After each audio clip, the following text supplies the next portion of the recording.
Today we're going to be looking at activities about word analysis.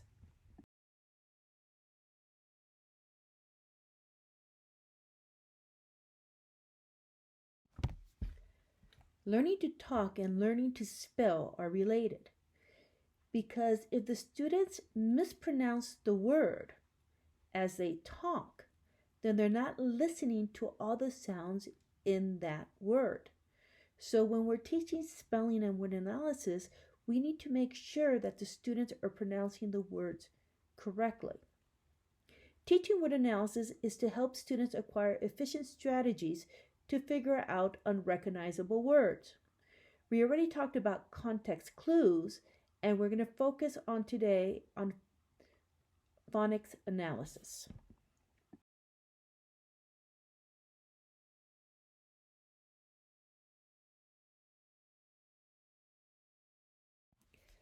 Phonics analysis. Phonics activities are most often conducted at the word level, but in practice, we want students to be able to use phonics in context while keeping in mind the other words they just read. Phonics is based on the sounds that letter represents. Phonics activities should be primarily oral, so the sounds are readily identified. So when we're talking about spelling words and vocabulary words and having them breaking down the words, most of that activity should be oral, and then you require them to write it in written form or have them read it to see if they can read the words correctly.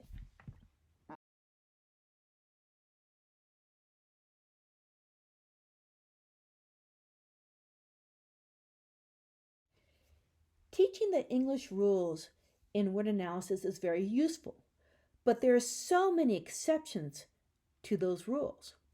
So instead of calling them rules, let's call them generalizations. Generalizations are tentative hypotheses like predictions.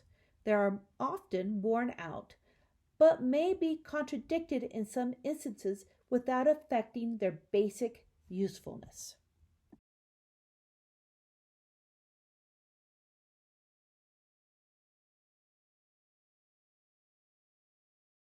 Here is a couple of generalizations.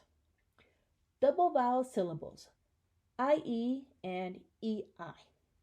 The first vowel has a long sound and the second vowel is silent in most cases.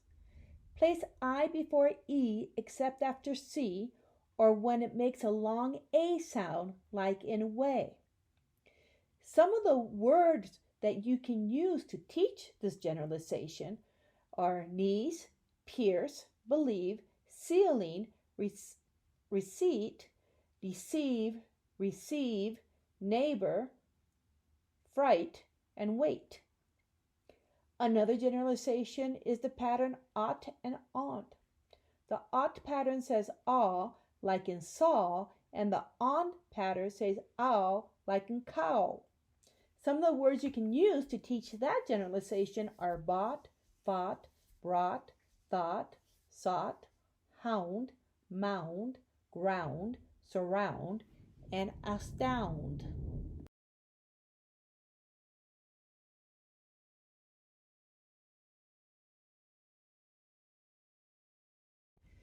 Remember, when we're talking about word analysis, most of the class has to be doing through oral production. So when we're doing beginning sound brainstorming, choose the letter, sound, or blend you want them to identify. Write a word with the sound or blend and give few examples. Then have students talk about other words that have the same sound, and you're going to be writing them down. Now, since we're doing this online, one of the things that you can do is you can actually type them out in the discussion forum in the platform that you're using. So they can go back to those words and relate them to the spelling words that you're asking them to learn.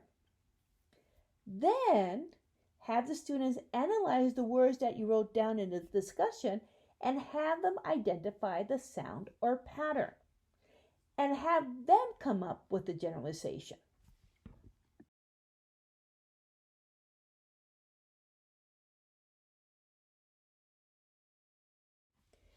Picture sorts.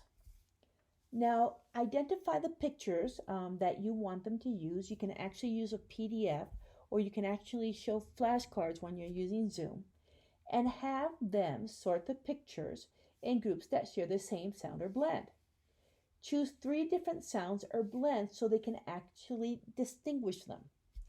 The students have to sort and categorize the pictures by sound. Like you can see, we have s, a, t, I, p, n.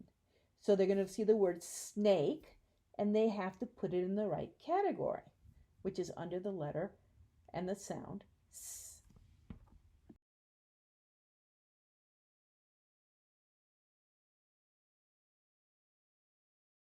One of the fun activities you can do in Zoom as you're having them learn the word analysis and the spelling patterns, have them figure out the syllable of the word by clapping it out. Say a word and the students have to clap each syllable. This is very important for reading and writing. Also, you can do the sound clap. Say a word and the students have to clap each sound. For example, if I want to use the word cat, k, a, t. Remember, we're doing all these activities orally. And then we can actually have a sound counter. But instead of using a sound counter, you can use the fingers of the hand.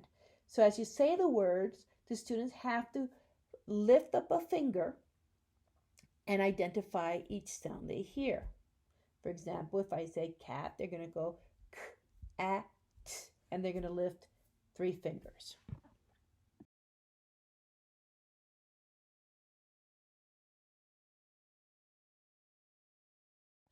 Another activity you can have students do is you can actually put a text in the platform you're using, and they can do a word hunt.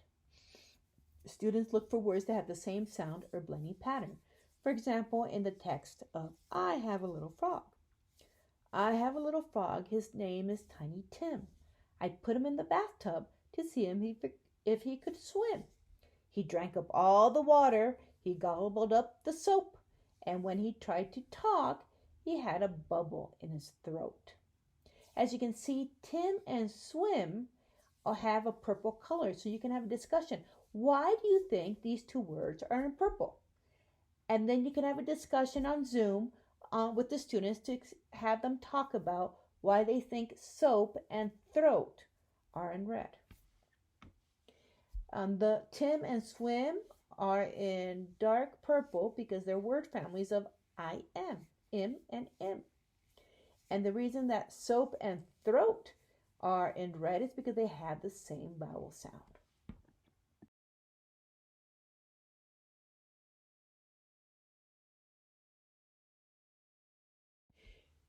During Zoom, you can also have them guess my rhyme.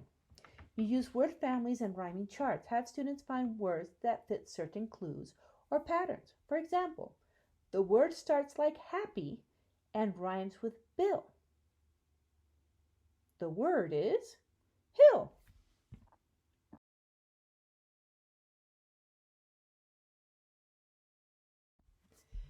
Patricia M. Cunningham and Dorothy P. Hall created a book called Were There Ways? And then they created another one called Making Big Words. Basically, these 2 books gives teachers ideas of how to teach word analysis and vocabulary development to students. In Making Big Words, they wrote a very long word or mystery word, and then based by the letters of that mystery word, they figured out which spelling patterns they could reinforce. So let's look at an example from this book. So when you're working with students, the first thing you ask them to do is to write words that have 2 letters from the letters that you're giving them. For example, with the example that we have here, the word would be ed. Then after they do that, you have them write words with 3 letters using a pattern ED. So the words are read, and then you can say, well, if you move the sound and add another letter sound, what word can you make? And that would be bed. and then Ned. Then you move on to 4 letters and you give them the spelling pattern of ein, one, and ed. And one of the things I want you to notice is that as you can see the order of how these words are formed, you guide your students. So you first ask them to write a word that has an N with in, like in fine. And then from there, you move them on and have them see, okay, take away the letter F and add another, see if you can make another word with ein. And they can make dine. Then we move on to the word pattern 1. And you have your students say, okay, what word can you make with 1? And someone's going to say, done. And you're going to say, excellent. Okay, so if we take the D away, what other word can we make? And that would be bone. And then after they do that activity, you move on to the next word pattern of bond and fond, and then Fred. And you guide them through it. So you say, okay, if it's bone, okay, take away the E and add another letter and see what you can find, which is bond. Okay, now take one of the letters off and see what other word you can make. And that would be fond. And finally, you can have them look for a word that has the ED pattern, which would be Fred. Then you move on to 5 or more letters and you'll be going to drawn and beyond. And finally, you ask them to write the mystery word. Now, the mystery word, if they can't figure it out, you give them a hint. And you ask them to write Fred. And then with the rest of the letters, they have to figure out what the mystery word is, and it would be boyfriend.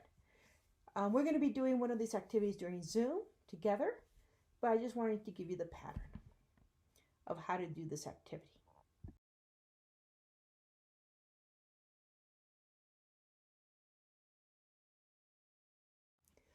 One of the assignments that you will be doing in this workshop is you're going to be planning your own Making Big Word lesson. So these are the steps on how to do it. First, you have to decide what is the final word in the lesson, the mystery word. And then you make a list of words that can be formed with the letters of that final word. From all the words you listed, pick approximately 15 to 20 words that will include the following. See which words that you wrote have a pattern that you want to emphasize. Make sure you have little words and big words. Words that can be made with the same letter in different locations.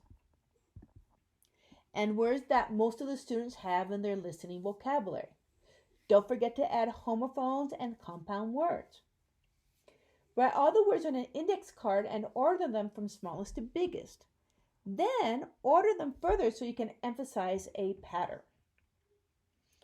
And most of all, have fun with this activity.